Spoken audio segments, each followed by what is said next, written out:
top-rated quarterbacks in this year's draft, along with the aforementioned Mitchell Trubisky and Texas Tech's Patrick Mahomes. All three of these players could be picked tonight, and in 14 of the last 15 years, at least 2 quarterbacks have gone in the first round of the draft. So before we talk about where they might end up, let's talk about what they bring to the table, Todd, and we'll start with you on Mahomes and also where he needs to take the next step.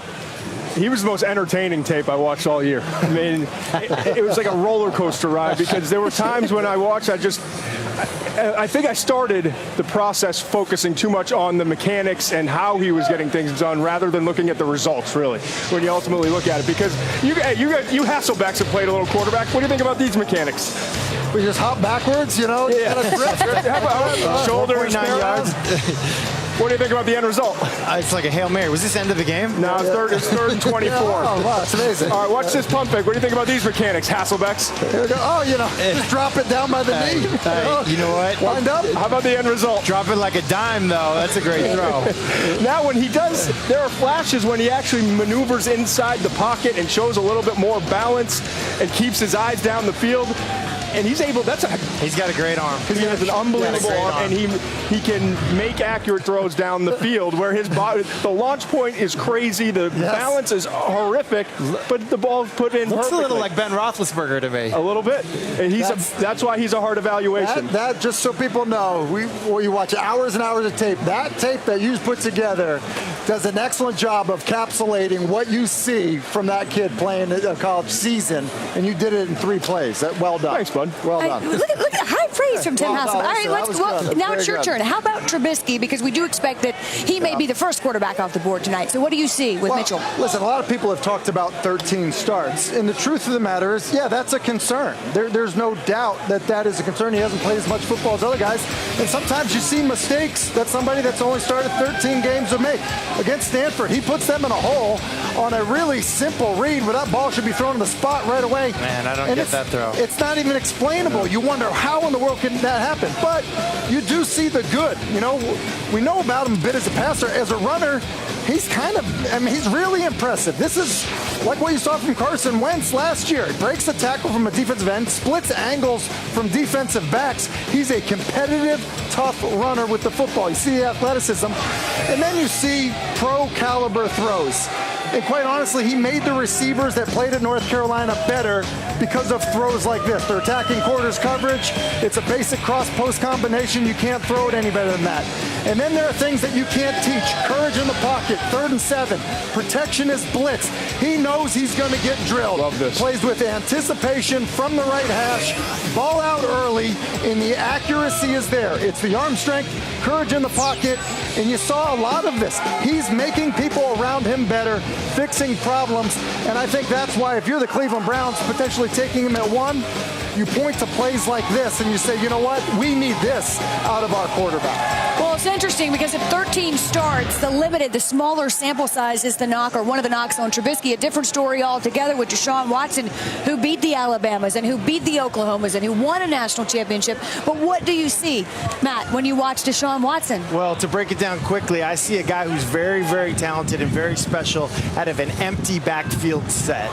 And that's where it's hard watching him because you don't see a lot of NFL plays until you get into the empty backfield. Here we are against Alabama. This is his first completion of more than 5 yards in the air, which is a little concerning because it doesn't come till the second quarter. But he recognizes a great disguise here by Alabama. It looks like single high. Nope, after the snap, it's a 2-deep safety, so the read's going to be down the middle instead of outside. He delivers a strike down the pipe. Now, he didn't have to move so much in the pocket, but it's a great play by him. Here's another one. Same exact play by Clemson on this play, but it's a single high safety. Therefore, the read's going to be different. I'm very impressed with how intelligent this kid is. Throws the corner route perfectly. Huge throw. Obviously, a talented wide receiver winning a one-on-one, but he did his job as a quarterback. And lastly, backed up, 3rd and 6, down 7. He audibles. What does Alabama do? They audible. So what does he do? He audibles again. I mean, this is next level stuff. Gives him the snap count and delivers one of the best throws that I've seen any college quarterback make all season long. Huge play, and that's what you get excited about. The problem for him, and why I don't think he'll be the first quarterback taken, is that you got to search through a lot of tape to find NFL similar NFL plays. But you see when you do, he's very, very good. Yeah, when you see it, you see it. And, it's a quarterback-driven league, so it's no surprise we'll be all watching closely to see where these quarterbacks fall tonight. One team in particular who may be looking for one, the New York Jets. Sal Paolantonio has been following the Jets and has more on that. Sal? Wendy, you think the Jets have been looking for a quarterback? How about taking 8 quarterbacks in the draft since 2006? More than any other team. And I can tell you the Jets coaches have done a lot of homework on Mitchell Trubisky of North Carolina. They have visited him at the University of North Carolina. They brought him in here. They've done a lot of work with him. They're very impressed with him. They think that he is a perfect quarterback for the AFC East. He can stick the ball in tight windows down the middle of the field.